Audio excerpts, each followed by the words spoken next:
More terms is a flexible seller. That's who we deal with. And we'll learn what makes someone flexible. Why is it that we need to deal with them? And it's going to be much more important that you deal with that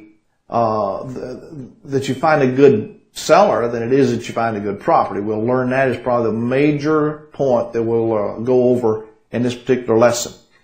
The MLS is a acronym that you'll be seeing for the rest of your career in real estate. That's the Multiple Listing Service.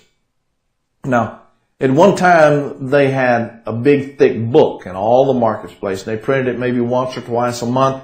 Well, they no longer print that out. Everything today on the Multiple Listing Service is on the Internet and on computers so that they can give you printouts of what you want. It's a great search tool that you need to become familiar with. The MLS is the Multiple Listing Service.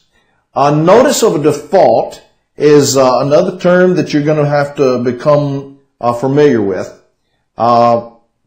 This is where the mortgage companies put you on notice that you've not made your payments, and they may have to start legal proceedings. But you need to understand what the notice of default is. A notice of sale.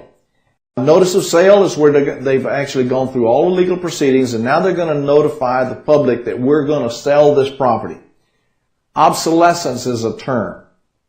It means things are getting old. It's dated. And it's a derivative of obsolete. And I think we all understand what obsolete is. Well, obsolescence means that this is getting old, and there are other properties that are newer.